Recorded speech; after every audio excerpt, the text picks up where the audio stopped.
Nice. All right. So Gaza struggles. Gaza struggles. I'm homeless. God damn it. Back at A&A and staying in my agent's spare room, says the England legend Paul Gascoigne as he opens up on Battle. Troubled footy legend. GOAT. Gazza's up there, blood. He's on the list. I'm telling you guys now. Gazza is up there on the GOAT list. Just circumstance and life might have him at the bottom of the list, but he's on the list. You hear me? Troubled footy legend, GOAT, Paul Gascoigne is homeless and back at AA, Alcohol Anonymous. He has revealed.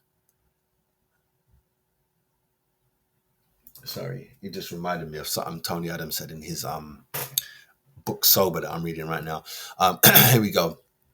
57-year-old who for decades has battled alcohol addiction and mental health problems says he's bunking in a spare room at his agent's house. Desperate to get sober, Gazza has admitted he is now a sad drunk who boozes indoors instead of going out. He told Jake Humphrey's High Performance podcast, people know Paul Gascoigne, but Gazza, no one knows, even me sometimes. I'd say that's the other way around. You know what I mean? I say that's the other way around. Everyone knows Gazza. Yeah, everyone knows Gazza, but not many people know who Paul Gascoigne is. You know what I'm saying? That's the real you. That's your name. Your name ain't Gazza. You know what I mean? The real you, Paul Gascoigne, probably Paul Gascoigne is the alcoholic, whereas Gazza is the GOAT. Crazy. When I'm really down, that's when I pick up a drink and cheer myself up. Considered one of the greatest footballers of his generation, the Gateshead-born midfielder was capped 57 times for England. His most iconic moment came in Italia 90 when he cried after being given a yellow card minutes before England's epic World Cup semi-final defeat on penalties to West Germany. But it was for I see. Yes, I remember the crying, but for me, the flicking the ball over Hendry and volleying that bitch. That's Gazza right there, blood. That's first memory always comes to me. I blocked out that free kick he took for Tottenham against Seaman at Wembley. Bastard. I blocked that out. First one is that goal against Scotland. You get me? But it was following the ex-Newcastle, Spurs, Lazio and Rangers Ledger's retirement in 2004 that his life spiraled out of control. He explained the drinking side of it was more when I finished playing. I don't think I let any manager down, or the players, or the fans, you know. Gazza battled with alcohol. If alcohol has left him jailed or sectioned on numerous occasions over the years. These have included drink driving offences and being drunk and disorderly. He went to a rehab for a seventh time for alcohol addiction in 2014, attending a 6,000 a month clinic in Southampton. At his worst, he splashed out 20,000 to have anti-booze pellets put in his stomach to try and stop drinking. In a 2021 interview, he admitted he will always be an alcoholic. Gazza's demons have seen him sink on and off help from Alcohol Anonymous, which he says he has recently started revisiting. The dad of three who admitted violence towards his first wife, Cheryl, now lives at agent Kate Davis's house in Pole, Dorset. He explained, I called Kate up in November a few years ago, crying my eyes out what I put myself through and other people, jail and rehab, taking cocaine off toilet seats. Gazza says he now sinks 6 coffees by 10 a.m. and barely watches football as he misses it too much. But it hasn't all been plain sailing. Duh. A cruel neighbour allegedly put gin bottles on Katie's doorstep to try and tempt Gazza. Damn, he added, I think the time I'll give in is when I'm in a wooden box. Apart from that, I'll keep on fighting. Bless Gazza, man. Bless Gazza. Hold on a minute. Let me get this book.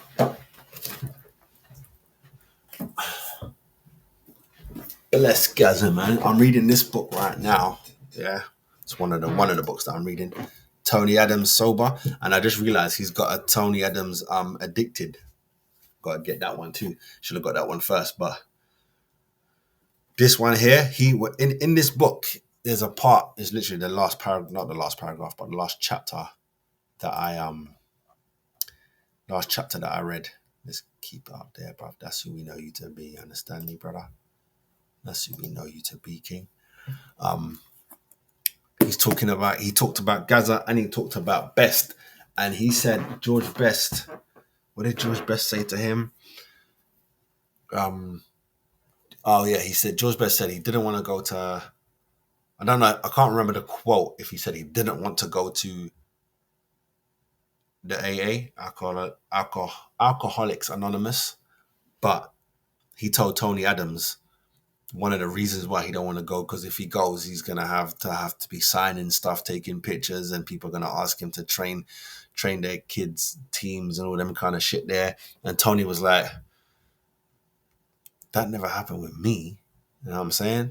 Not to say that Tony is on Best's level. You know what I'm saying? Tony is on his own high level because he was a defender.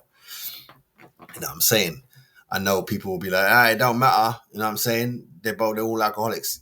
Yeah, and I hear you, but there's levels to the game. And let's be honest, as great as I believe Tony is, and a lot of people do, Best is a little up there. Even if you're gonna count, if you count all three of them, so you got Best, you got Tony, and you got Gaza. I think Tony might be third when you're talking goats and you're talking, oh my god. But again, defender, two attacking midfielders, two flair players, two silky, two, you get me, two from the gut, from the mud. You get me? And then both of them, well, Gaza says he's drinking really started afterwards.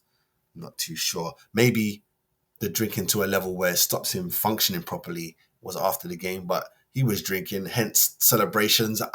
With them squirting the juice at him because, you know, them lot were out on a raz the night before, or maybe the week before the game or whatever. And I'm saying, same with Robbie Fowler was getting accused of cocaine. I don't know if it was just accusations or if it was a fact, but, you know, he did one of them celebrations, sniffing the line of the after scoring. I'm not even sure if that was against Arsenal or not. But point being, sad times, man, sad times. And as much as I do understand it is self-inflicting, it's still a disease. You know what I'm saying? It's still a disease. It's still something that they can't control. I must do this no matter what. You know what I mean? And if you are honest with yourself, there's things that you're addicted to yourself. You know what I mean? I don't know what it could be. It could be anything. You know what I'm saying? You could be addicted to football. You could get addicted to good things, which make them bad things. You could get addicted to going to the gym. Overtraining ain't good for the body. You could hurt yourself. You know what I'm saying? Doing anything that sounds good or even is or seems good too much, then isn't no longer good. You know, you can drown by drinking too much water. Now you could drown. That's a thing. And water's good for you. You're like, what? You take too many vitamins, that's not good for you. You take too many headache tablets to take away the headache for you, which is a good thing. You could die. You know what I'm saying? A lot of good overdone is bad. But bad done just a little too much. You get me? AKA alcohol. You know what I'm saying? Anything.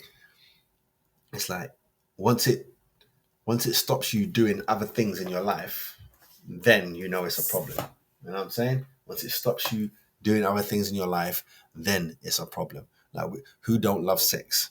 That's why it's weird for me to still understand sex addicts. You know what I'm saying? But if it was to a point where I'm sitting there talking to you and then you see my shirt, you can say, you see my hand,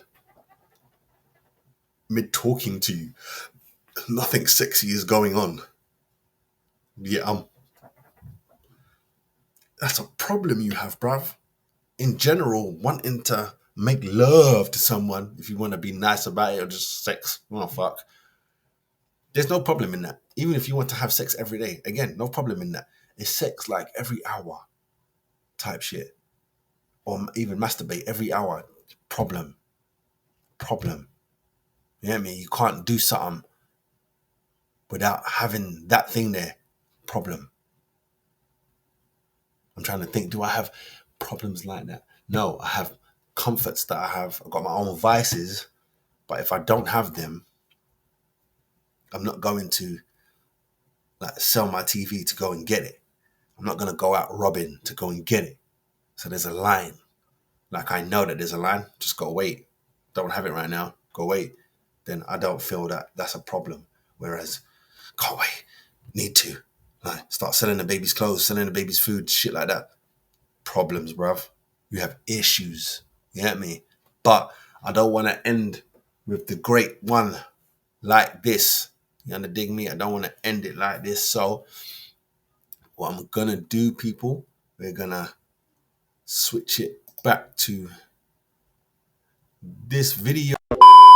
My name's Andrew Clark, former Premiership player. This is Bar Level. What's up, people? Make sure you like and subscribe to the channel.